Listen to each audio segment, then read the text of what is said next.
ওনার খুতুবাতের ভিতরে ঘটনা লিখতেছেন। এলাকার লোকেরা চিন্তা করলো বানর উপদ্রব থেকে বাঁচবো কেমনে কেমনে বাঁচবো।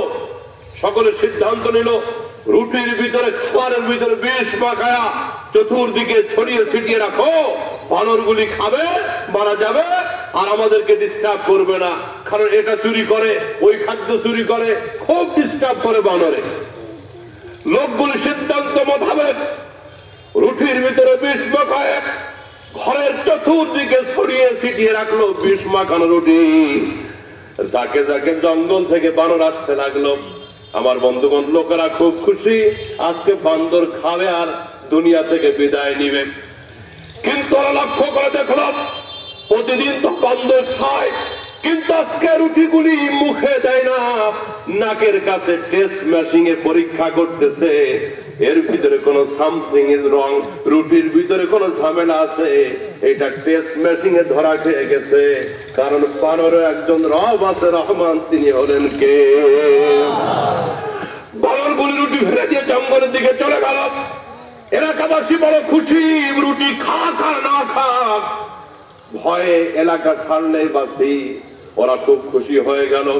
কিন্তু কিছুক্ষণ পরে লক্ষ্য করে দেখলো ওই বানরগুলি তো আসতেছে, যারা আগে আসছিল সাথে আরো 7টা বানর বেশি, বড় বড় সাইজের বানর, প্রত্যেকটা বানরের হাতে একটা করে গাছের পাতা। এই 7টা বানরের পাশা সবগুলির লাল।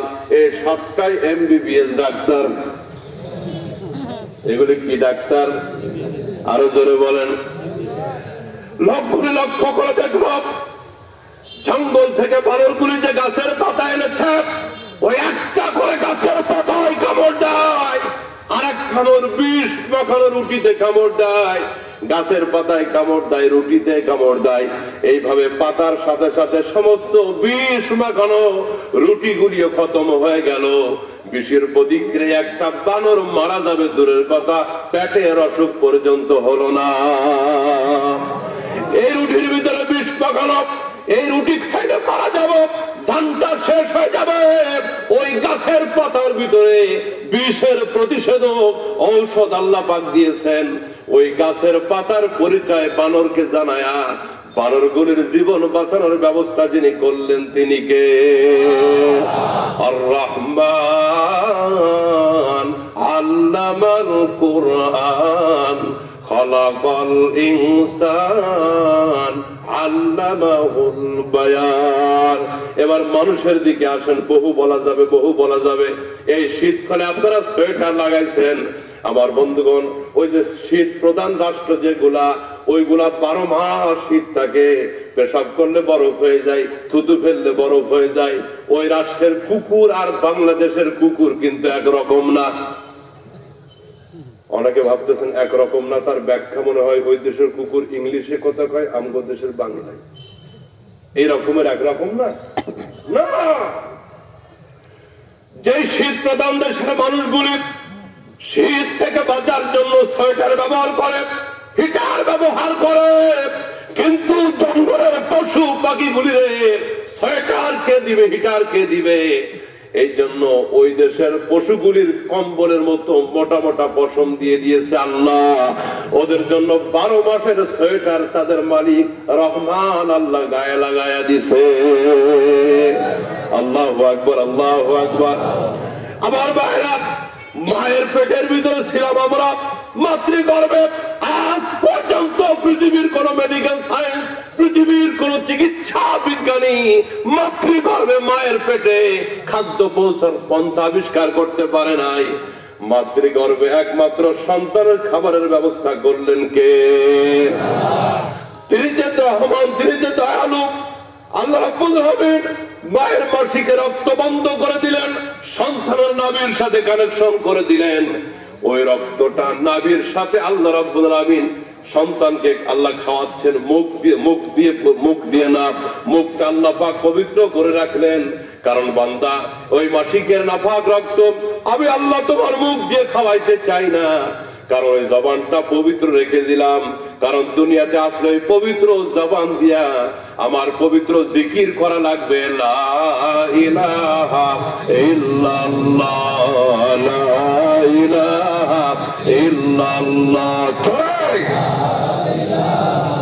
ইল্লাল্লাহ লা ইলাহা ইল্লাল্লাহ লা ইলাহা ইল্লাল্লাহ আর জোরে লা ইলাহা ইল্লাল্লাহ লা ইলাহা ইল্লাল্লাহ লা ইলাহা ইল্লাল্লাহ মুহাম্মাদুর রাসূলুল্লাহ। আওয়াজ দিয়ে একসাথে পড়েন সাল্লাল্লাহু আলাইহি ওয়াসাল্লাম। আমার ভাই, আমার বন্ধুরা, মায়ের পেট থেকে পৃথিবীতে আসলাম। রব্বুল আমিন কত বড় দয়ালু, কত বড় রহমান, যে আল্লাহ পাক তোমার মায়ের গর্ভে বাঁচায়। সিঙ্গেল লাইন ছিল, এখন জগৎটা বড় হয়েছে, খাদ্যের চাহিদা বেড়ে গেছে, এখন নাভির সাথে একটা লাইনে চলবে না। আল্লাহ পাক খাবার হিসাবে মায়ের বুকের উপরে, মায়ের স্তনের উপর যে আল্লাহ পাক ডবল খাবারের লাইন চালু করে দিলেন। 1.5 বছর 2 বছর পার হয়ে গেল, এখন নরম খাবার চলবে না, শক্ত খাবার খেতে হবে। এখন ভিতরে শক্ত মেশিন দরকার আছে না? না চাইতে দাঁত দিছে কয়টা? আমার দাঁত কি জন্মের সময় নিয়ে আসছেন না? নিয়ে আসছেন? এক নাস্তিকের সাথে এক আলেমের তর্ক হইতেছে। আলেম সাহেব বলছে মিয়া দাড়িটা রাখো। নাস্তিক বলতেছে, আপনারা সব বুখারীর কাছে এক নাস্তিক বলতেছে, হুজুর রমজান মাসে কি খাইলে রোজা ভাঙে না? কারবার দেখছেন? রোজা অবস্থায় রমজান মাসে কি খাইলে রোজা ভাঙে না? আপনি বড় আলেম, এই রকমের একটা খাওয়ানোর নাম কন। ও বেটা বোঝে নাই কার কাছে এসে পড়ছি। হুজুর কয় একটা খাওয়া আছে, ওইটা খাইলে রোজার মাসে রোজা থাকার পর রোজা ভাঙবে। নাস্তিক হয় দেখি আপনি বলতে পারেন কিনা কি সেইটা? আতাউল্লাহ শাহ বুখারী রাহমাতুল্লাহ পায়ের জুতাটা খুলে কয় তোরে 100টা জুতার পিঠা খাওয়াবো, রোজা ভাঙবে না। রোজা ভাঙবে না। তাহলে কুকুরটা যেরকম, মুগুরটাও তো এরকম থাকার দরকার আছে না নাই? আছে। যেরকম দরকার আছে না নাই? এখন ওই মাওলানা সাহেব বলতেছে দাড়ি রাখো, দাড়ি তো আল্লাহ দিছে। নাস্তিক বলতেছে না, এটা তো জন্মের সময় ছিল না। মাওলানা সাহেব একটা ইট নিয়ে কয় তোর দাঁত সব করে ফেলায় দিব। জন্মের সময় তো দাঁতও ছিল না, দাঁত রাখছিস কেন? মারহাবা জোরে বলেন মারহাবা। আমার সম্মানিত ভাইরা, একে একে আমাদের প্রতি দয়ার কথা চিন্তা করলে আমরা হতবাক হয়ে যাব। সেজদায় মাথা লুকিয়ে রাখতে মন চাইবে। তিনি হলেন রহমান, তার দয়ার কোন শেষ। এমনকি কিয়ামতের ময়দানে শুধুমাত্র আমল দিয়ে পার পাওয়া যাবে না। আল্লাহ যদি দয়া না করে, ওইখানেও আল্লাহর দয়া ছাড়া জান্নাতে যাওয়া যাবে না। আসেন একটু আলোচনার আয়াতের তাফসীরের ভিতরে ঢুকি। আল্লাহ পাক তার সব থেকে দয়ালু নামের পরে তিনি বলতেছেন আল্লামাল কোরআন। এই পৃথিবীবাসীকে তিনি বুঝাই দিলেন, আমি হলাম শ্রেষ্ঠ দয়ালু। আমার সব থেকে বড় দয়া হলো এই পৃথিবীবাসীর জন্য আমি কোরআন নাজিল করছি। আল্লাহু আকবার জোরে বলেন। একসাথে আওয়াজ দিয়ে বলবেন, রবের পক্ষ থেকে, রহমানের পক্ষ থেকে গোটা পৃথিবীবাসীর জন্য সব থেকে বড় দয়া কি? বলতে হবে আল কোরআন। জোরে বলেন, সব থেকে বড় দয়া কি? আল কোরআন। আমার ভাইরা, তাহলে এখানে একটা প্রশ্ন আসবে, রহমানের পক্ষ থেকে কোরআন নাজিল করা হলো, তিনি কোরআন শিখিয়েছেন, এরপরে তিনি খালাকাল ইনসান, তিনি মানুষকে বানিয়েছেন। এখন একটা প্রশ্ন এখানে আসতে পারে, এই পৃথিবীতে মানুষ আগে নাকি কোরআন আগে? ঘুমাইছে? জেগে আছেন না ঘুমাচ্ছেন? আরে হাত দেখান তো, খারা খারা ঘুমাইছেন। 42 জন হাত তুলছে, মোটামুটি ওরা ঘুমের কাছাকাছি। আল্লাহ আমাদেরকে মোনাজাত পর্যন্ত জাগ্রত থাকার তৌফিক দিক। আরো জোরে বলেন আমিন। এখন ঘুমাইলে হবে না, জাগতে হবে। গোটা পৃথিবীতে ইসলাম এবং মুসলমানদেরকে নিয়ে মস্ত বড় মারাত্মক সিনেমিনি খেলা শুরু হয়েছে। জেগে থাকতে হবে, ঘুমানো যাবে না। নতুন করে একটা সিনেমা একটা ছবি মুক্তি দিচ্ছে দেশে, নাম দিচ্ছে কমান্ডো। ভালো করে শোনেন, এই ছবির ভিতরে একজন নায়ক ভারতের হিন্দু এক নায়ক অভিনয় করছে। এই ছবির ভিতরে সৌদি আরবের কালিমা খচিত পতাকা ব্যবহার করেছে তারা। এই ছবির প্রত্যেকটি জায়গায় তারা বোঝানোর চেষ্টা করেছে বাংলাদেশে প্রত্যেকটি এলাকায় এখন জঙ্গি দিয়ে ভরে গেছে।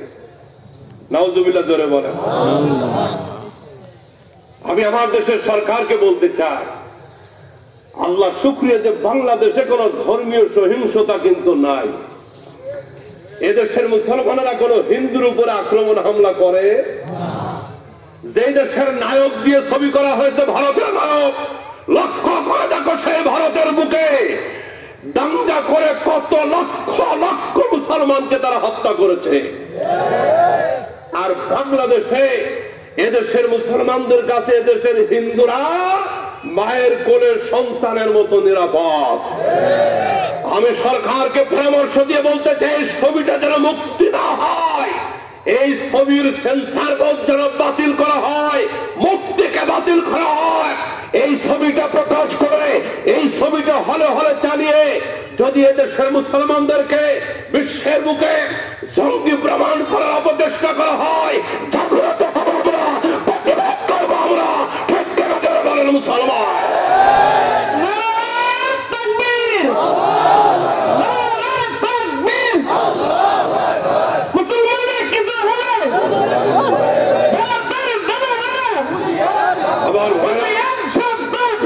আবার ভাইরা, গোটা পৃথিবীতে চতুর্মুখী আক্রমণ চলতেছে ইসলাম এবং মুসলমানদের উপরে।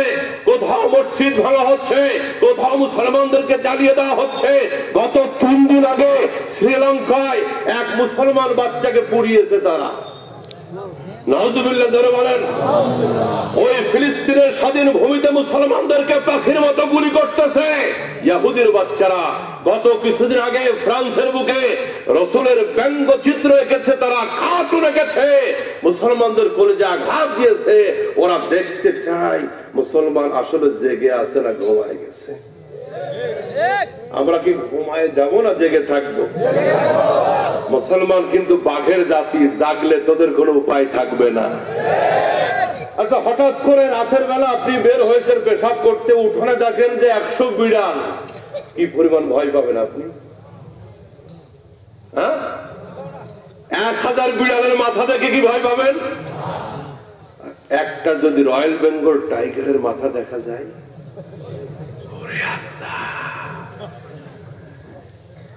টাইগারের মাথা লাগবে না, খালি ল্যাঞ্জা যদি দেখতেছে, নড়তেছে, চড়তেছে, তাইলে অবস্থা খারাপ। একটা থামিয়া গ্রাম থেকে গেছে ঢাকা শহরে চিড়িয়াখানা দেখতে। ঢাকার চিড়িয়াখানা হলো মিরপুর, আমার বাসার কাছে মিরপুর 2 কয় মিরপুর 2 চিড়িয়াখানা। আবার উল্টা বুঝেন না, 2 নম্বরে চিড়িয়াখানা আছে, আমি আবার 2 নম্বর না, আমার বাসা মিরপুর 2 নম্বর, আবার চিড়িয়াখানাও কয় নাম্বার? 2 নম্বর। একটা স্বামীয়া গেছে ঢাকাতে চিড়িয়াখানা দেখতে। তো ওই আগিলা যুগের চাচা, তো ভগলের ভিতরে একটা ছাতি থাকতো, আর ছাতির ডানটা ছিল কাঠের ডান। বাঘের খাঁচার কাছে গিয়ে দেখে বাঘ ঘুমাচ্ছে, চাচার মেজাজ খারাপ হয়েছে। সেই সুষম দুর্গাপুর থেকে আসছি, এত টাকা দিয়ে ভাড়া টিকিট করছি, তুই ঘুমাবি? এটা হবে না মামা, তোমার দেখবো আজকে। ঘুমন্ত বাঘকে চাচা মিয়া ওই ছাতির কাঠ দিয়ে লাঠি দিয়ে একটা গুতা দিছে। বাঘ করছে কি, হালকা একটু চোখটা খুলে দেখে, আলা ভোলা সরল সোজা মানুষ, গ্রামের মানুষ, না বুঝে মনে হয় খোঁচা দিছে, যাক ঘুমায়। চাচা আর একটা গুতা মারছে, বাঘ তাও নড়ে চড়ে না, কত সহ্য করা যায়। এবার জোরে একটা মারছে, জোরে গুতা। বাঘ এবার ওঠে নাই, লাভও দেয় নাই, খালি মাথাটা উঠায় গালটা হা করে কয়, সেই করছে কোথায় ছাতা, কোথায় জুতা, কোথায় মোজা, কোন দিক দিয়ে দৌড় দিছে, এইগুলি কোন তালবাল আর বাকি। আমরা দেশি বিদেশি সমস্ত ইসলাম বিরোধী চক্রকে পরিষ্কার করে বলতে চাই, এই জমিনটা কিন্তু গৌড় গোবিন্দের জমিন না, শাহজালালের জমিন।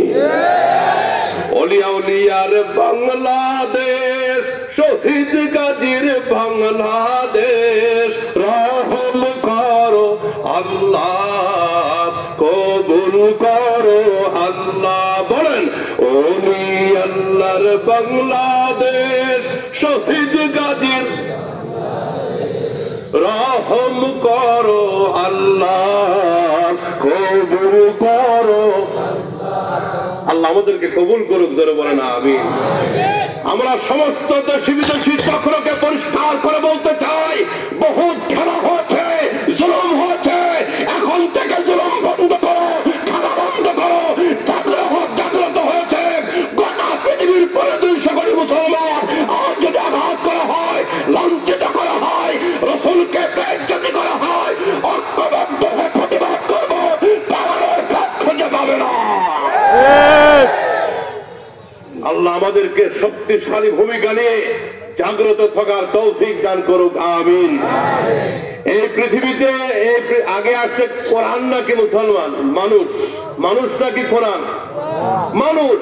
তো আল্লাহ পাক এই সূরার শুরুতে বলেন আর রহমান আল্লামাল কোরআন খলাকাল ইনসান, তিনি দয়ালু, সৃষ্টি করেছেন কোরআন, এরপরে বানিয়েছেন মানুষ। কোরআনটা আগে আসলো কেন? সিরিয়াল তো পরে আসার কথা ছিল, কারণ মানুষ আগে।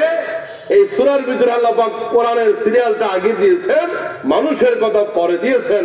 আমার বন্ধুগণ, রব্বে কারীম গোটা পৃথিবীর মানুষকে বোঝাইতে চান যে মানুষ আগে হইতে গেলে কোরআন আগে শিখতে হবে।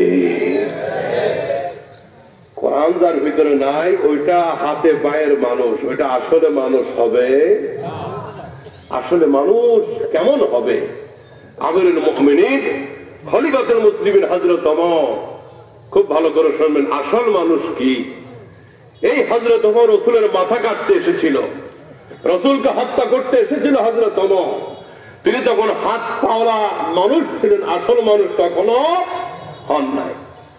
যে মানুষটা রাসূলকে হত্যা করতে আসলো, যে মানুষটা নবীজিকে মাথা নেওয়ার জন্য আসলো, তিনি যখন কোরআন পড়ে প্রকৃত মানুষ হয়ে গেলেন, আর হযরত ওমর কালিমা পড়ে মুসলমান হয়ে গেলেন, লা ইলাহা ইল্লাল্লাহু মুহাম্মাদুর রাসূলুল্লাহ। আওয়াজ দিয়ে বলেন সাল্লাল্লাহু আলাইহি ওয়াসাল্লাম। হযরত ওমর কালিমা পড়ে মুসলমান হয়ে গেলেন। ইসলামের সবথেকে মুফতাবার একজন দুশমন যখন ছিলেন হযরত ওমর, কোরআন গ্রহণ করার আগে, ইসলাম কবুল করার আগে, ওই হযরত ওমর যখন কালিমা পড়ে মুসলমান হয়ে গেলেন, রাসূলকে ডেকে বলছে, রাসূলুল্লাহ আমার কয়েকটি প্রশ্ন আপনার কাছে। আল্লাহ কি সত্য? নবীজি বলতেছেন অবশ্য সত্য। এই কোরআন কি সত্য? হ্যাঁ সত্য। আপনার নবুয়ত কি সত্য? হযরত ওমর রাসূল বলতেছে সত্য। হযরত ওমর বলছে, রাসূলুল্লাহ আল্লাহ পাক যদি সত্য হয়, আপনি রাসূল যদি সত্য হন, আল কোরআন যদি সত্য হয়, এখন থেকে মক্কার মুসলমানেরা লুকিয়ে লুকিয়ে ইবাদত করবে না, লুকিয়ে লুকিয়ে নামাজ আদায় করবে না। আমি ওমর ইসলামে দাখিল হয়ে গেছি। এই মুহূর্ত থেকে, এখন থেকে কাবার চত্বরে আজান দিয়ে আমরা জামাতের সাথে নামাজ আদায় করব। আরো জোরে বলেন আল্লাহু আকবার। যে মানুষটা কিছুদিন পূর্বে ইসলামকে সহ্য করতে পারে নাই, মুসলমানদেরকে সহ্য করতে পারে না, ইসলামের সাথে দুশ্মনী করেছে, সেই মানুষটার পরিবর্তন হয়ে গেল। রাসূলের ইন্তেকাল যখন হয়ে গেল, চতুর্দিকে কান্নার রোল পড়ে গেছে।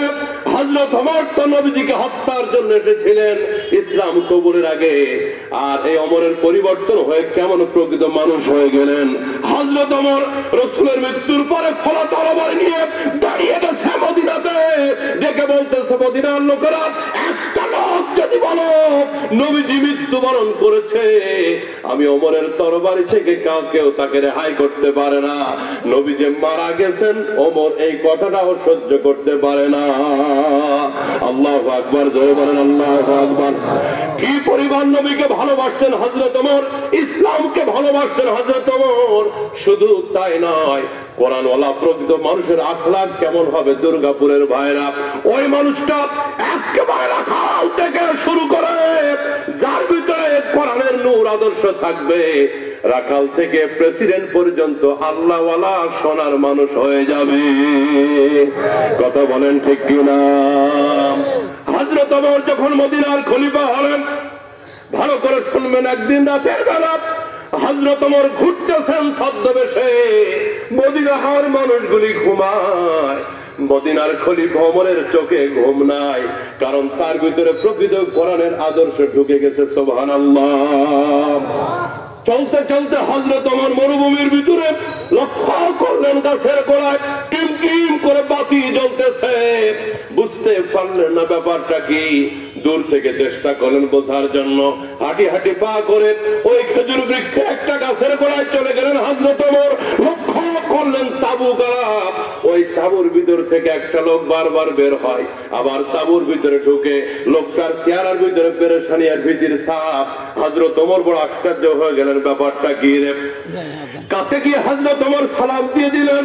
লোকটা সালামের জবাব দিল। হযরত ওমর বলতেছেন, বন্ধু কোথায় তোমার বাড়ি, আমাকে বলো না, তুমি কেন আসছো, কি করতেছো এখানে? লোকটা একটু বিরক্ত হয়ে বলছে, মিয়া তোমার কাজে তুমি যাও, আমাকে বিরক্ত করো না। হযরত ওমর নাছরবান্দা বলছেন, না বললে আমি এখান থেকে যাব না। অর্ধ জাহানের খলিফা হযরত ওমর তালিযুক্ত পোশাক পরে ঘুরতেছে। রাস্তায় রাস্তায় যখন তিনি ঘুরতেন, মনে হতো মদিনার প্রেসিডেন্ট না, এই ওমর মনে হয় মদিনার ভিক্ষুক কোন ফকির হবে। লোকটা হযরত ওমরকে দেখে ফকির মনে করেছে, আসলে তিনি ফকির না, অর্ধ জাহানের খলিফা। আল্লাহু আকবার, জোরে বলেন। হযরত ওমর বলছে, বলো তুমি কি করতেছো এখন? লোকটা বলতেছে, ডিস্টার্ব করো না, তোমার কাছে তুমি যাও। দিনের বেলা ভিক্ষা পাও নাই, রাতের বেলা নামছো ভিক্ষা করতে। আল্লাহু আকবার। আসলে কি এটা ভিক্ষুক নাকি অর্ধ জাহানের খলিফা? হযরত ওমর নিজের পরিচয়টা গোপন করে রাখলেন। দেখে বলছে, মুসাফির আমাকে বলো তুমি কোন বিপদে পড়েছো কিনা। আমি তোমাকে টাকা পয়সা দিয়ে সাহায্য করতে না পারলেও দুইটা হাত তুলে মাবুদের দরবারে দোয়া তো করতে পারবো। আমার মালিক দোয়া করলে হাত তুললে ফিরায় দেয় না। দোয়া করব কার কাছে? কোন খাজা বাবা? এই কথা বলতে হবে, কোন খাজা বাবা, কোন দয়াল বাবা, কোন কেবলা বাবা, কোন জটা বাবা, কোন চটা বাবা, কোন সালা বাবা, নাকি তালা বাবা? বাংলাদেশে বাবা বলে ল্যাংটাও আছে, জোরে কর নাউজুবিল্লাহ। গত 3-4 দিন আগে এক বাবাই মারা গেছে, বাবা দেওয়ান বাগি। আমি তো এইভাবে চুলকাতে পারি, ও এইভাবে চুলকান লাগতো। ওই যে ছাদের উপরে গাজি ট্যাঙ্কি, মদিনা পানির ট্যাঙ্কি গুলো আছে না, ওনার সাইজ এরকমের ছিল। উনি মাঝে মাঝে আল্লাহর সাথে দেখা করতেন,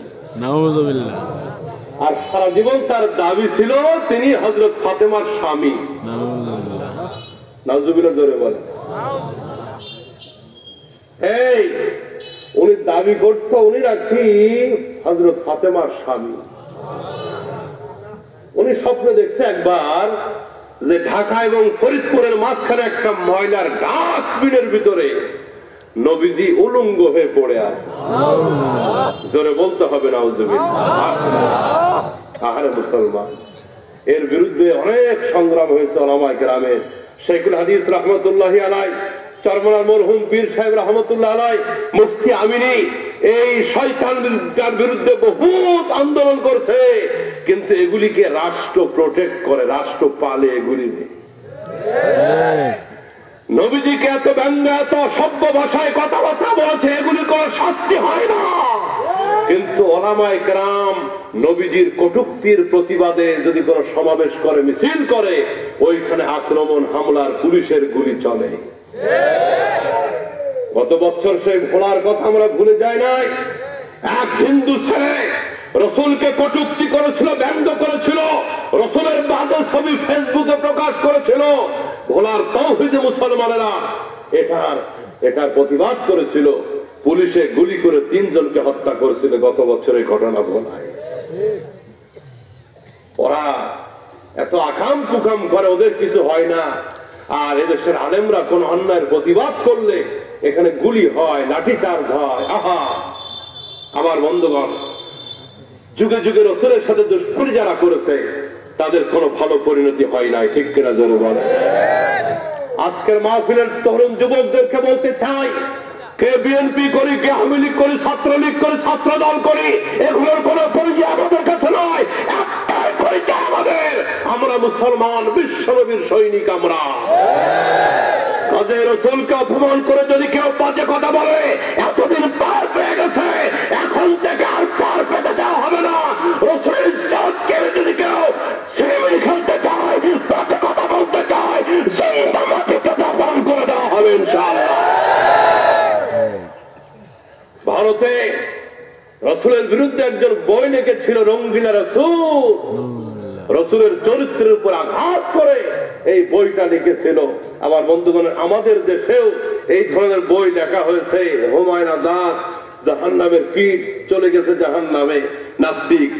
আমার রসুলের চরিত্র নিয়ে বাজে কথা বলেছিল যে মোহাম্মদ নাকি চরিত্রহীন লুচ্চা।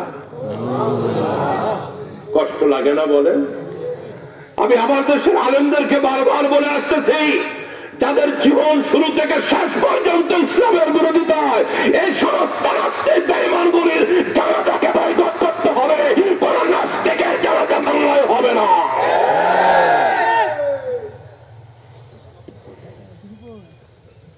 হুমায়ুন আজাদ, ডক্টর আহমদ শরীফ একজন ছিল, কত বাজে কথা লিখছে আমার রসুলের বিরুদ্ধে। সে তার লোকদেরকে ওসিয়াত করে গেল যে আমার মৃত্যুর পরে আমার দাফন কাফন দিব না, এটা মোল্লা মৌলবীদের ব্যাপার। আমার দেহটা ঢাকা মেডিকেলে দিয়ে দিবা, ঢাকা মেডিকেলের ছেলেরা কেটে টুকরা টুকরা করে ডাক্তারি শিখবে। আমি এই কবর হাসর এগুলি বিশ্বাস করি না, এগুলি মোল্লা মৌলবীদের ব্যাপার। ঢাকা বিশ্ববিদ্যালয়ে তার লাশটা নিয়ে যাওয়া হলো মরার পরে। ঢাকা মেডিকেলের মুসলিম ছেলেরা এক বাক্যে বলল, লাগলে জীবনে ডাক্তার হব না, কিন্তু নাস্তিকের দেহ গবেষণা করব না। আচ্ছা, আজকের মাহফিলে কি যুবকরা নাই? এই 30-এর নিচে বয়স কাদের যুবকরা? 30-এর নিচে একটু হাত দেখাও দাও। আল্লাহু আকবার, আল্লাহ। 30-এর নিচে বয়স যাদের, ঠিক আছে, হাত নামা, হাত নামা। তাহলে আমাদের ইসলামের জন্য কোরআনের প্যান্ডেলে আজকের মাহফিলের দলমত নির্বিশেষে যারা হাজির হয়ে গেছে, হিসাব করলে দেখা যাবে বহু দলের লোকেরা এখানে আছে, কিন্তু এদের আমরা এই কথা প্রমাণ করেছি, ইসলাম এবং কোরআনের পক্ষে আমাদের কোনো পরিচয় নাই। কাঁধে কাঁধ মিলে আমরা বসতে পারি। ওই শাহবাগের কিছু নাস্তিক বেঈমানদেরকে দেখে ইমরানের সরকারেরা ওরা লাভ দিয়েছিল, যুবক মনে হয় সব ওদের দলে না। যুবক কিছু গেছিল শাহবাগে মাংনা বিরিয়ানি খাইতে। ইসলামের জন্য এদেশের যুবকরা আছে, আলহামদুলিল্লাহ জোরে বলেন। আচ্ছা, যে মুরগির নিচে ডিম ফুটায়, বাচ্চা ফুটায়, এটার কি বলে গ্রামে? তাও দেওয়া, তাও দেওয়া। এখন মুরগির নিচেই কিন্তু হাঁসের ডিমও দেয়, হাঁসে কিন্তু হাঁসের বাচ্চা ফুটায় না। এখন মুরগির নিচে 10টা মুরগির ডিম, 10টা হাঁসের ডিম দিছে। মুরগি দেখে ডিম 20টা, মাশাআল্লাহ, সব তো আমার লোক, বাচ্চা যা ফুটবে সব তো আমার। মুরগির এখন এখন থাকে কে? মুরগি খুব বাহাদুরি করতেছে। বাচ্চা যখন ফুটলো, এই 20টা বাচ্চা নিয়ে মুরগি ওর খুব পাওয়ার, বাহাদুরি। বাচ্চাগুলিরে ঘুরতে ঘুরতে যেই পুকুরের কোনায় নিয়ে গেছে, মুরগি দেখে 10টা বাচ্চা শুরুত করে নদীর ভিতরে, পানির ভিতরে, পুকুরের ভিতরে দিছে দৌড়। ও ভাবছিল ওই 10টা মনে হয় আমার। যেই 10টা বাচ্চা পুকুরের ভিতরে দৌড় দিচ্ছে, মুরগি কয় কক, ওদিকে পুকুরের ভিতর থেকে বড় হাসে কয় প্যাক। এতদিন ভাবছিল এগুলো সব তোর না, দিছিলাম একটু ক্ষণিকের জন্য কাজে লাগাইতে, এগুলি সব আমার। আল্লাহু আকবার জোরে বলেন। আল্লাহ আমার শনাক্ত করা যুবকগুলিকে আলেমদের সাথে কবুল করুক। ইসলামের প্রত্যেকটি ক্ষেত্রে যুবকদেরকে আল্লাহ কবুল করুক। আমার সম্মানিত ভাইরা, ওই ঢাকা মেডিকেলের যুবকরা বলছে ডাক্তার হবো না, কিন্তু নাস্তিকের বডি গবেষণা করবো না। কি করা যায়, কি করা যায়?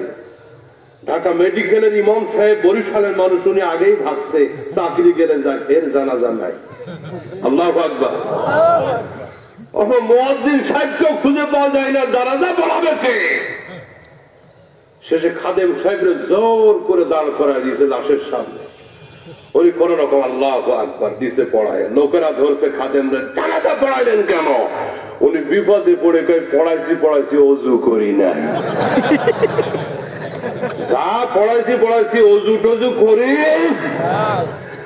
যুগে যুগে যারা ইসলামের সাথে দুশ্মনী করবা, আলেমদের সাথে দুশ্মনী করবা, মৃত্যু হবে, জানাজা পাবা না, যদিও হয় ওযু ছাড়া হবে। ঠিক কিনা বলুন? আলিমউদ্দিন ভারতের পাঞ্জাব প্রদেশের এক যুবক। রসুলের ভালোবাসা কাকে বলে ভাইরা একটু লক্ষ্য করেন। রঙ্গিলা রসুল বইটা লেখা হলো ভারতে। লেখকের নাম ছিল জয়পাল, একজন হিন্দু। ভারতের মুসলমানেরা বিশেষ করে ওলামায়ে কেরাম প্রতিবাদ মিছিলে ডাক দিল। সৈয়দ শাহআল্লাহ বুখারী তিনি সেই মঞ্চে দাঁড়িয়ে ঘোষণা করলেন, ভারতের এমন কোন যুবক কি নাই নবীর দুশমন জয়পালকে খুন করে হত্যা করে জাহান্নামে পাঠাতে পারবে, এমন কোন যুবক কি নাই? একজন যুবক হাত তুলে বলতেছে, আমি আছি আমার নবীর দুশমনকে খতম করার জন্য। ইতিহাসের কিতাব তার নাম লিখছে আলিমউদ্দিন যুবকের। আমার ভাইয়ের, আমার বন্ধুরা, নবীর ভালোবাসা মহব্বত কারে বলে? আজকে হঠাৎ আমাদের সামনে রসুলকে গালি দেওয়া হয়, কষ্ট লাগে না? অথচ আমার নেতার নামে কিছু বললে পরের দিন বড় মিছিল করতে নেমে যায়। আল্লাহকে গালি দেওয়া হয়, রসুলকে কটূক্তি করা হয়। এদেশের আলেম ওলামা মৌলবীরা প্রতিবাদ করলে মৌলবাদ জঙ্গিবাদ বলে আলেমদেরকে গালাগালি করি। দুর্গাপুরের যুবকেরা আল্লাহর কসম করে বলি, মৃত্যুবরণ করে দেখো, ওই কবরে কোন নেতাকে পাবে না, নেত্রীকে পাবে না। কঠিন হাসরের ময়দানে কোন নেতাকে পাবে না, যেই নেতার জন্য নেত্রীর জন্য জীবন শেষ করেছ, যৌবন শেষ করেছ, ইসলামটাকে শেষ করেছ, আলেমদেরকে গালি দিয়েছ। আল্লাহর কসম করে বলি, কিয়ামতের ময়দানে নেতা ভাগবে, তোমার সাথে কোনো পরিচয় দিবে না। আলিমউদ্দিন একটা দৌড় দিয়ে বাড়িতে চলে গেল। দেখে বলতেছে, নবীর দুশমনকে খতম করার জন্য রওনা হলাম, দোয়া করো, বিদায় দাও গো মা, আমাকে তুমি বিদায় দাও। ও দুর্গাপুরের যুবকেরা, কেমন যুবক আর তার মাটা কেমন ভালো করে শুনবেন। দেখে বলতেছে, মা বলতেছে, আলিমউদ্দিন আমি শুধু বিদায় দিচ্ছি না, এ কথা বলে দিচ্ছি, রসুলের দুশমনকে দুনিয়া থেকে বিদায় না করা পর্যন্ত আমি মা তোর চেহারা দেখতে রাজি না। নবীজি আমার উম্মতের কান্ডার, নবীজি আমার উম্মতের কান্ডার, কেমনে তোমাকে আমি পাবো, কেমনে নবীকে আমি পাবো। আমি উম্মত নবী বড় গুনাহগার, তোমাকে দেখার স্বাদ হৃদয়ে আমার। রসুলকে স্বপ্নে একবার দেখবো, এই মন ইচ্ছা আমাদের আছে না নাই? কার কার আছে? দুইটা হাত তুলে একটু আল্লাহকে দেখান, জোরে লিল্লাহে তাকবীর। আমি উম্মত নবী বড় গুনাহগার, তোমাকে দেখার স্বাদ মনেতে আমার। দেখা দাও গো নবী, আমি মনের আশা মিটাবো, কেমনে তোমাকে আমি পাবো। আমার ভাইরা, রাসূল বলতেছেন, লা ইউমিনু আহাদুকুম হাত্তা আকুনা হাব্বা ইলাইহি মিন ওয়ালিদিহি ওয়া ওয়ালাদিহি ওয়ান নাসি আজমাইন। বুখারী শরীফের হাদিস। আল্লাহর হাবিব বলেন, তুমি বড় হাজী সাহেব হতে পারো, নামাজি হতে পারো, দানকারী হতে পারো, কিন্তু ভালো করে শুনে রাখো, তোমার বাবা মা, আত্মীয় স্বজন, সন্তানাদি, এমনকি তোমার নিজের প্রাণ থেকে, জান থেকে আমি যতক্ষণ প্রিয় না হব, উম্মতে তোমার নামটা মুমিনের খাতায় যাবে না। তাহলে মুমিন হইতে গেলে নিজের কলিজার থেকে রাসূলকে ভালোবাসার দরকার আছে না? না, বা ডেকে বলছে, আলিমউদ্দিন বের হয়ে যা,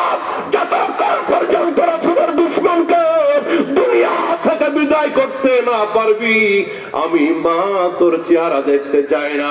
আলিমুদ্দিন চলে গেল কলকাতায়, ওই জয়খানের বাসভবনে যেখানে জয়খান বসবাস করত।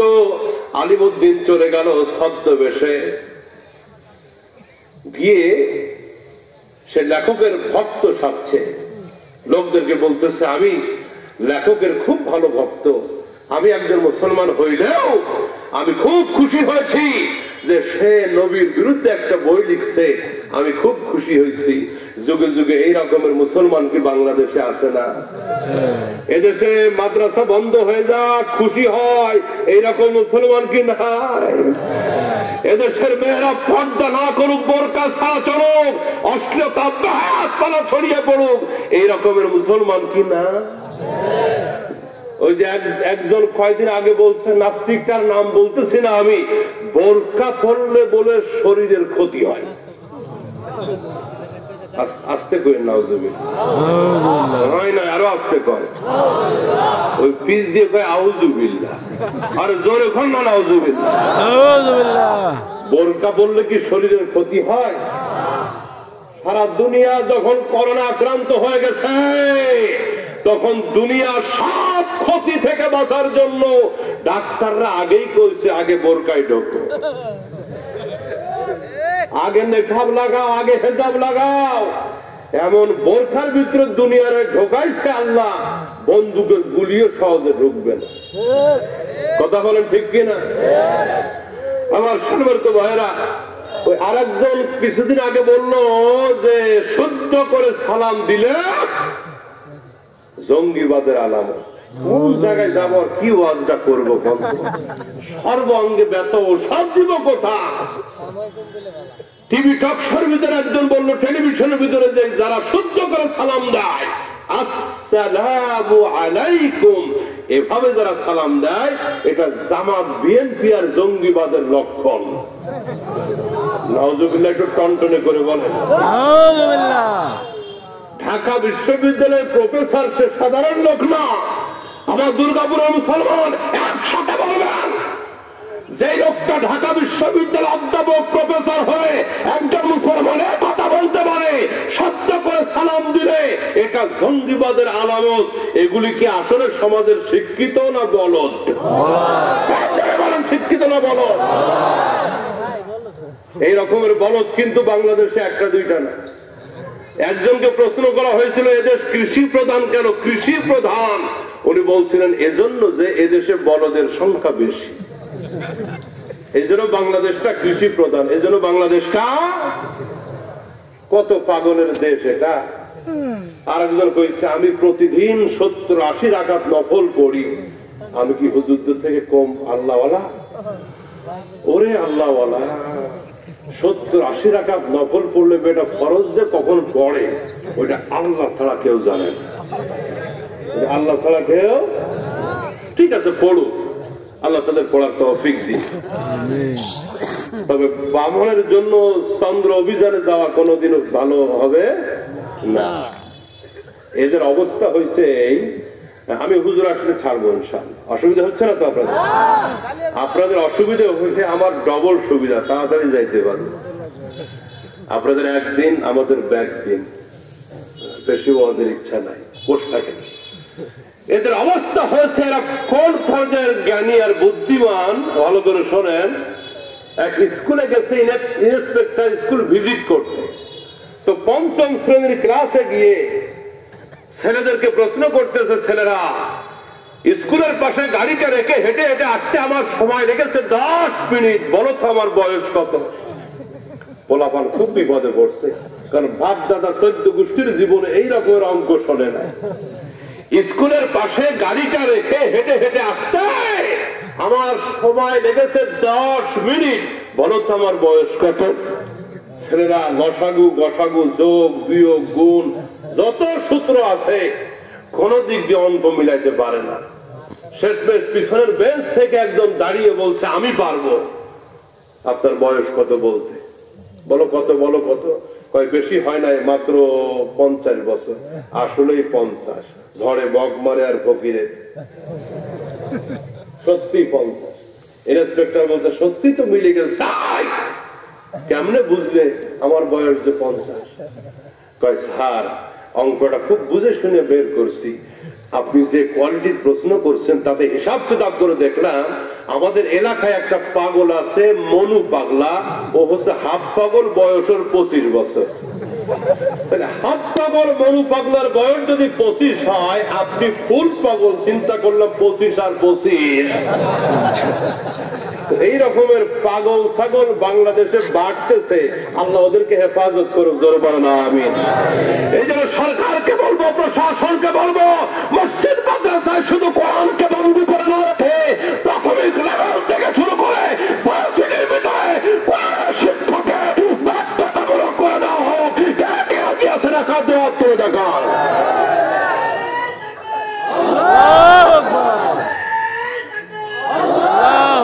ইনশাআল্লাহ ইনশাআল্লাহ আমার সোনার টুকরা যুবকেরা ছোট্টবেলা থেকে কোরআনের শিক্ষা যদি তারা পায়, তারা নাস্তিক হবে না, বেঈমান হবে না, মুসলমানের ঘরে জন্ম নিয়ে দেয়ার ইজ নো গড বলবে না। ইনশাআল্লাহ মক্তবের শিক্ষা তাদেরকে দেন, কোরআনের শিক্ষা দেন। বাবুরের মুসলমানেরা সকালবেলা কাঁচামরিচার পেঁয়াজ দিয়ে পান্তা ভাত খাইছেন, দুপুর বেলা পোলাও কোরমা বিরিয়ানি খাইছেন, এরপর সন্ধ্যাবেলায় ঢেকুর মারছেন। গন্ধ কিন্তু দুপুরের পোলাও কোরমা না, ওই সকালবেলার পেঁয়াজের গন্ধ লাগবে। ছোট্টবেলায় মক্তবের ছেলেকে বলেন, ভালো করে শুনবেন, আলিফ বা তা সব। এরপরে ইসলামের প্রাথমিক শিক্ষাগুলি বাচ্চাদেরকে দেন। এরপরে ডাক্তার বানান, আমেরিকা ইউরোপে পাঠান, কোন আপত্তি নাই। ওই ছেলেটা ব্যারিস্টার হওয়ার পরও দেয়ার ইজ নো গড বলবে না। ঢেকুর দিলে ওই কোরআনে কারিমের আলিফ বা তা সার ঢেকুর দিবে। আল কোরআনের সৈনিক আমি নেই তো পরাভয়, আল কোরআনের সৈনিক আমি নেই তো পরাভয়, এক আল্লাহর গোলাম আমি, এই তো পরিচয় আমার, এই তো পরিচয়। আল্লাহু আকবার জোরে বলেন।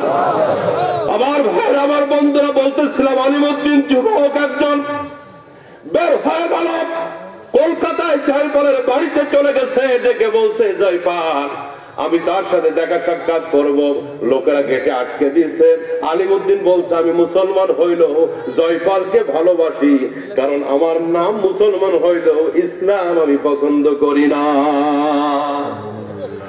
আমি ইব্রাহিমের বংশধর, আমি তাওহীদে মুসলমান, আমি ইব্রাহিম খলিল আমার জাতির পিতা মুসলমানদের। আমি তো মূর্তি ভাঙতে আসছি, মূর্তি গড়ার সাথে আমার সম্পর্ক হতে পারে না।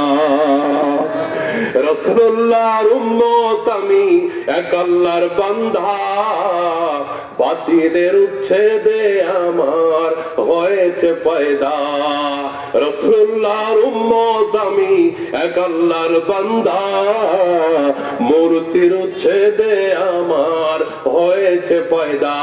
কাজ আমি ইব্রাহিমের সন্তান, আমি আজরের ভূমিকা পালন করতে পারি না। কথা বলতে হবে, ঠিক কিনা? আমার ভাইয়েরা, লোকেরা তাকে যাইতে দিল, বলল তোমার মতো লোক তো আমাদের দরকার, লেবাস থাকবে মুসলমানের, কাম করবা মুনাফিকের। তোমার মতো লোক দিয়েই তো আমাদের কাজ বেশি হবে। আজকে বাংলাদেশে হিন্দু, বৌদ্ধ, খ্রিস্টানের থেকেও লেবাসওয়ালা মুসলমানগুলি ইসলামের জন্য বড় ক্ষতিকর।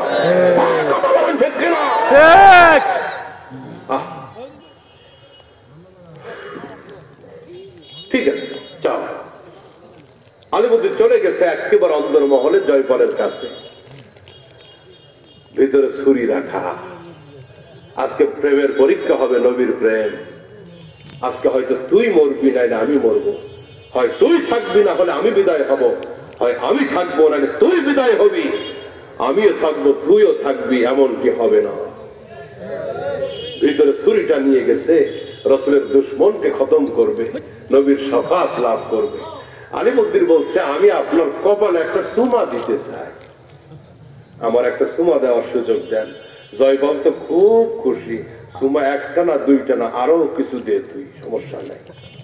আসলে কি চুমা দেওয়ার টার্গেট? হাঁটি হাঁটি পাহা করে রাসূলের দুশমন, মুসলমানের দুশমন, নবীর চরিত্র নিয়ে বই লিখেছে। জয়পালের কাছাকাছি যখন আলিমউদ্দিন চলে গেল, ডেকে বলছে চোখটা একটু বন্ধ করেন, প্রাণটা ভরে একটা চুমা দিব। জয়পাল পরম আনন্দে চোখ বন্ধ করছে। আলিমউদ্দিন ভিতর থেকে চাকুটা বের করে বিসমিল্লাহি আল্লাহু আকবার বলে নবীর দুশমনের কলিজায় ঢুকায়া জাহান্নামে পাঠায়া দিছে। গুঙ্গাইতেছে, বাঁচাও বাঁচাও চিৎকার করতেছে। সুযোগ ছিল পালিয়ে যাবে আলিমউদ্দিন, কিন্তু পালিয়ে গেল না। দেখতেছে যতক্ষণ পর্যন্ত নবীর দুশমনের মৃত্যু নিশ্চিত না হবে আমি আলিমউদ্দিন পালিয়ে যাব না। আমার ভাই, আমার বন্ধুরা, যুগে যুগে রাসূলের সাথে দুশমনি যারা করেছে, শাতিম রাসূল যারা মৃত্যু হয়েছে ভয়ঙ্কর ভাবে। নবীর চাচা আবু লাহাব বদর যুদ্ধের 7 দিন পরে মারা গেল। আবু লাহাবের চেহারা কিন্তু ছিল একেবারে লাল টকটকে। ওর আসল নাম ছিল আব্দুল উজ্জা। লোকেরা ওর সৌন্দর্যের কারণে নাম দিয়েছে আবু লাহাব। আবু লাহাব মানে অগ্নি স্ফুলিঙ্গের বাপ। এত সুন্দর চেহারা, আগুনের মতো টকটকে ছিল, এই জন্য ওরে ডাকতো সবাই আবু লাহাব। এত সুন্দর চেহারা হয়েও জায়গাটা হলো জাহান্নামে। আর বেলালে হাফসি হাড়ির কালোর থেকে বেশি কালো, বেলালের জায়গা হলো জান্নাতে। ইমানের কারণে, ইসলামের কারণে কালো বেলালের দাম এত বেড়ে গেল। মক্কা বিজয়ের সময় রাসূল বলতেছে, বেলাল রে, আবু বকর না, ওমর না, ওসমান আলী কেউ না। ইমানের জন্য পরীক্ষা তুমি বেলাল বেশি দিয়েছো। ওঠো কাবার উপরে আজান দিয়ে দাও আমার বেলাল। মেরাজ থেকে এসে রাসূল বলতেছে, বেলাল রে, আল্লাহকে হাত করলি কবে কবে? হযরত বেলাল বলছে, ইয়া রাসূলুল্লাহ, কেন গো নবীজি, কি হাত করলাম? রাসূল বলছে, বেলাল, আমি জান্নাতটা ঘুরতেছিলাম, একা একা লাগতেছিল। তখন আমার কাছে মনে হইতেছিল আল্লাহর জান্নাতের ভিতরে জুতা পায়ে আমার পাশে আমার বেলাল হাঁটতেছে। আমাকে বলো কি আমল করো বেলাল, এত মর্যাদা কেমনে তোমার হলো? হযরত বেলাল কাঁদতেছে, দুইটা চোখ থেকে টপ টপ করে পানি পড়ে। বেলাল বলছে, নবী গো, আমি তো আরবের কেউ না, আমি তো মক্কার কেউ না, আমি তো হাবশার মানুষ, কালো মানুষ, আমি তো গোলামের ঘরের গোলাম। এত মর্যাদা শুধুমাত্র কোরআনের কারণে, শুধুমাত্র ইসলামের কারণে গো নবীজি। আমার আমল সম্পর্কে আপনি সবই জানেন, তেমন কোন আমল নাই। রাসূল বলতেছে, তবুও বলো কি আমল করো, কোন আমলের কারণে এত মর্যাদা বেড়ে গেল? হযরত বেলাল বলছে, রাসূলুল্লাহ, একটা আমল নিয়মিত করি, ছাড়ি না। মসজিদে প্রবেশ করার সাথে সাথে ওযু করে পবিত্র হয়ে 2 রাকাত তাহিয়াতুল মসজিদের নামাজ আমি ছাড়ি না। আমি মসজিদে প্রবেশ করার সময় আমি 2 রাকাত নামাজ পড়ি, আর ওযু করার পরে তাহিয়াতুল ওযুর 2 রাকাত নফল নামাজ পড়ি। আল্লাহর হাবিব বলছে, বেলাল রে, এই আমলটা ছাড়বা না। আল্লাহ পাক এই আমলের বরকতে তোমার মর্যাদা বাড়িয়ে দিয়েছে। 2 রাকাত তাহিয়াতুল ওযুর নামাজ পবিত্রতার সম্মানার্থে কয় রাকাত? আরো পরে বলতে হবে, কয় রাকাত? 2 রাকাত। 2 রাকাত ওযুর পরে আমার দুর্গাপুরের ভাইরা আর একটা আমল বলে দিই। আল্লাহর হাবিব বলেন, কেউ যদি বিসমিল্লাহি আলহামদুলিল্লাহ বলে ওযু শুরু করে, যতক্ষণ ওযু থাকবে অটোমেটিক নেকি লেখা চলতেই থাকবে। সুবহানাল্লাহ। ঠান্ডা, জজবার সাথে জোরে মারেন। জজবা বুঝেন তো? কুমিল্লার এক মাহফিলে, জজবাটা একটু শিখাই। কুমিল্লার এক মাহফিলে মাত্র বলতে দেরি হয়েছিল, ফেরাউন দাবি করেছিল আমি খোদা। এক চাচা লাভ দিয়ে দাঁড়ায়, ও কই? এর নাম হয়েছে জজবা। এর নাম কি? জজবার সাথে একটু একটা তাকবীর দেন তো দেখি, গলাটা ক্লিয়ার করেন। আর একটু পিকাপতে জোরে মারেন। মাশাআল্লাহ, মাশাআল্লাহ। প্যান্ডেল ভরপুর হয়ে গেছে, চতুর্দিকে আল্লাহর বান্দারা দাঁড়িয়ে আছে। একটা দীপ্ত কণ্ঠে একটা আওয়াজ দেওয়া লাগবে। রেডি ইনশাআল্লাহ? জোরে বলতে হবে, রেডি? আওয়াজটা কি নির্বাচনের থেকে কম হবে না বেশি হবে? ইনশাআল্লাহ। লিল্লাহি তাকবীর, আল্লাহু আকবার। আওয়াজ হয়েছে, কিন্তু পুরুষের মতো টনটনে আওয়াজ হয় না। আমগো ঢাকাতে দুই মহিলা যদি ঝগড়া লাগে বস্তিতে এর থেকে আরো কড়া আওয়াজ হয়। সুবহানাল্লাহ, মহিলাদের ঝগড়ার আওয়াজ মারাত্মক। এক এলাকায় দুই মহিলা ঝগড়া লাগছে, লোকেরা সকাল থেকে খতমে ইউনুস 3 বার পড়ছে, তাও ঝগড়া বন্ধ হয় না। সেই সকাল 7টায় ঝগড়া লাগছিল, 12টা পার হয়ে 1টা বেজে গেছে, ঝগড়া বন্ধ হয় না। 2টার সময় টাচ করে ঝগড়া বন্ধ। লোকেরা খুব খুশি, দোয়া করতেছে আল্লাহ ঝগড়া বন্ধ হয়েছে। ওমা 3টার সময় আবার ইসলাম।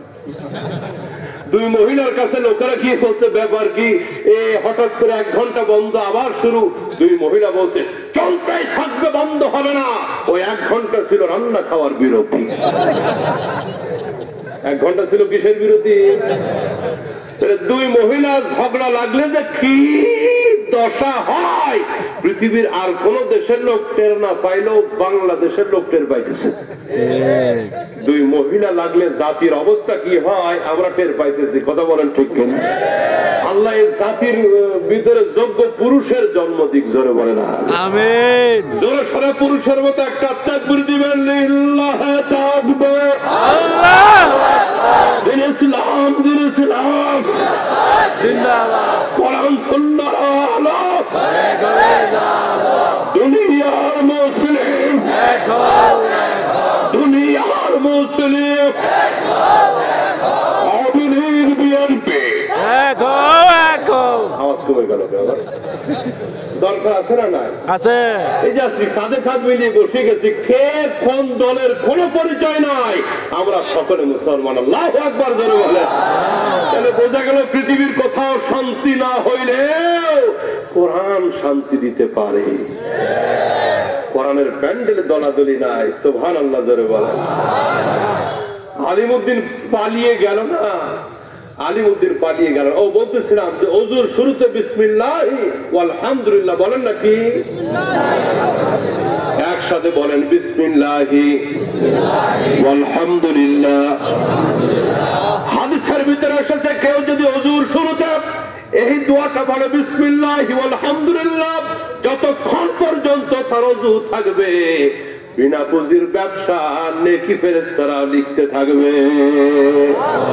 আর একটা হাদিসের ভিতরে, সহিহ হাদিসের ভিতরে রাসূল বলেন, যদি কোনো ব্যক্তি ওযুর পড়ে কালিমা শাহাদাত পড়ে, আশহাদু আল্লা ইলাহা ইল্লাল্লাহ ওয়াহদাহু লা শারীকা লাহু ওয়া আশহাদু আন্না মুহাম্মাদান।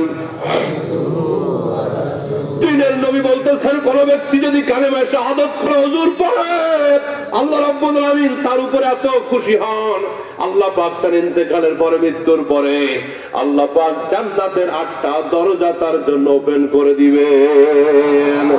জোরে বলেন সুবহানাল্লাহ। আহাব্বুল আমালি ইলাল্লাহি আদওয়ামুহা ওয়া ইন কাল্লা। বুখারী শরীফের হাদিস, আহাব্বুল আমালি ইলাল্লাহি আদওয়ামুহা ওয়া ইন কাল্লা। আমলটা ছোট্ট যদি হয় কিন্তু নিয়মিত যদি করা হয়, রাসূল বলেন এই ছোট্ট নিয়মিত আমলটা পছন্দ করে কে? আরো জোরে বলেন কে? আলিমউদ্দিন নড়ে না, চলে না, দাঁড়িয়ে আছে। চতুর্দিক থেকে লোকজন দৌড়িয়ে চলে আসলো, লক্ষ্য করে দেখে সর্বনাশ হয়ে গেছে। জয়পাল রক্তাক্ত দেহটা জমিনে পড়ে আছে, জাহান্নামের টিকিট কেটে বিদায় হয়ে গেছে। ঘাতক এখনো হাতে ছুরিটা নিয়ে দাঁড়ায় আছে, পালিয়ে যায় নাই। ওরা পুলিশ ডাক দিল, পুলিশ আসলো, জেল হলো, জরিমানা হলো। ফাঁসির রায়ে জয়পালের, হত্যার দায়ে আলিমউদ্দিনের ফাঁসির রায় হয়ে গেল। মৃত্যুদণ্ড দেওয়া হবে নবীর প্রেমিককে, নবীর আশিককে। ভালো করে শোনেন, লা ইউমিনু আহাদুকুম হাত্তা আকুনা হাব্বা ইলাইহি মিন ওয়ালিদিহি ওয়া ওয়ালাদিহি ওয়ান নাসি আজমাইন। জীবনের চাইতে নবীর ভালোবাসা কারে বলে রে বন্ধু? আমার ভাইরা, আমার বন্ধুরা, শিব্বির আহমদ ওসমানী এবং হোসেন আহমদ মাদানী, এই দুই বুজুর্গ, এটা আমাদের পশ্চিম বাংলা না পূর্ব বাংলা? ভাই, পশ্চিম বাংলা না পূর্ব? এই পূর্ব বাংলার একজন আইনজীবী ছিলেন এ কে ফজলুল হক। শেরে বাংলা একে ফজলুল হক। শেরে বাংলা একে ফজলুল হকের কাছে এই দুইজন বড় বড় আলেম আসলেন, এসে আইন বলছে আমাদেরকে এই যুবককে বাঁচাইতে হবে। শেরে বাংলা একে ফজলুল হক তিনি বলতেছেন যে আপনারা আলিমউদ্দিনকে একটু বলেন আগামী কোর্টে যখন তাকে উঠানো হবে, তাকে যখন জজ সাহেব প্রশ্ন করবেন তুমি তাকে হত্যা করলে কেন, সে শুধু এতটুকু কথা বলবে আমার সেন্স ঠিক ছিল না, মাথা ঠিক, ওকে বাঁচানোর দায়িত্ব আছে। ঠিক আছে, হোসেন আহমদ মাদানী রহমতুল্লাহ আলাইহি এবং শেখুর আহমদ ওসমানী দুই বিখ্যাত বুজুর্গ আলিমউদ্দিনের সাথে সাক্ষাৎ করলো জেলখানায়।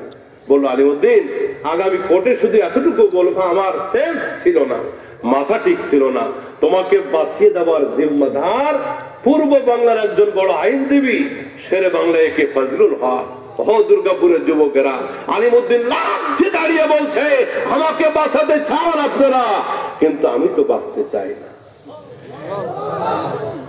আমি তো বাঁচতে চাই না, আমাকে বাঁচাবার জন্য এত আয়োজন করতেছেন, আমি তো বাঁচতে চাই না। শেখুর আহমদ ওসমানী বলছে আলিমউদ্দিন কেন বাঁচতে চাও না, তোমাকে বাঁচা দরকার ইসলামের জন্য, নবীর জন্য, কোরআনের জন্য, তোমার মতো যুবকদেরকে বাঁচতে হবে। আলিমউদ্দিন বলছে আমি বাঁচতে চাই, ফাঁসির কাষ্ঠে ঝুলতে চাই। তার কারণ হলো গত রাত্রে জেলখানার ভিতরে স্বপ্নে আমি মদিনার কামলিওয়ালা নবীকে দেখেছি।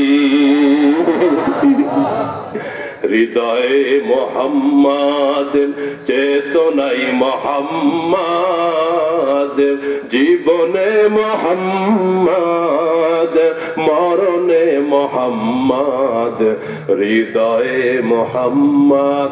জীবনে কত গানে তাল মিলাইলেন, আজকে মদিনাওয়ালার গানে একটু তাল মিলান না জবান খুলে। হৃদয়ে মোহাম্মদ, চেতনাই, আল্লাহ বিচার দিলাম, কয় না কারা, আওয়াজ দেয় না কারা, বিচার তোমার কাছে দিলাম। হৃদয়ে মোহাম্মদ, চেতনায় মোহাম্মদ, জীবনে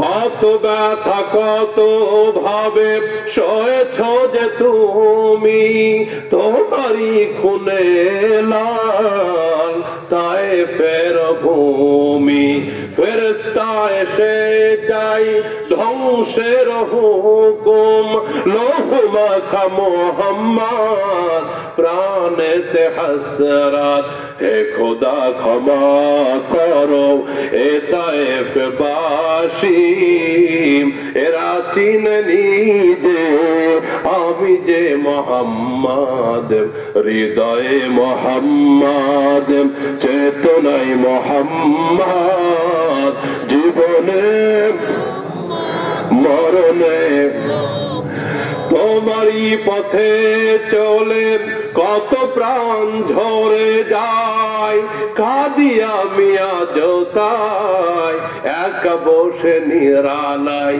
তবু জানি খুন ঝরান এ পথ তাই ফের, এটাই হলো রাহ মোহাম্মদ, হৃদয়ে মোহাম্মদ, চেতনায় জীবনে মরণে, नहीं दो जहां में मिसाले मोहम्मद, जमाले खुदा है कमाले मोहम्मद, कमाले मोहम्मद। আলিমউদ্দিন ডেকে বলছে আমি তো বাঁচতে চাই না, মরতে চাই। তার কারণ হলো আমি গত রাত্রে রাতের বেলা জেলখানার ভিতরে মদিনার কামলিওয়ালাকে দেখলাম, চাঁদের মতো তার সুন্দর চেহারাটা, আমি প্রথমে চিনতে পারি নাই। আমি ডেকে বললাম কে গো তুমি, এত জ্যোতির্ময় দুরানি চেহারা জেলখানার ভিতরে কে? ডেকে বলছে আলিমউদ্দিন রে, এখনো চিনতে পারলি না যে নবীর জন্য ফাঁসির কাষ্ঠের হুকুম হয়েছে, আমি ওই মদিনার কামলিওয়ালা নবী, আমার জন্য তোর ফাঁসির আদেশ হয়েছে, আমি কেমনে থাকি রে? আমি স্বপ্নের ভিতরে আলিমউদ্দিন বলছে নবীর ডান পাশে হযরত আবু বকর, বাম পাশে ওমর, সামনে হযরত আলী, পিছে হযরত ওসমান। নবী আমার হাতে ফুলের মালা নিয়ে বলছে আলিমউদ্দিন আমি তোকে মালা দিয়ে বরণ করতে চাই, ফাঁসির কাস্টে ঝুলতে দেরি হবে, আমি নবীর জান্নাতের মালা তোর গলায় লাগতে দেরি হবে না। আল্লাহু আকবার, জোরে বলেন। এইভাবে যেন রাসূলকে ভালোবাসতে পারি, জোরে কোন আমিন।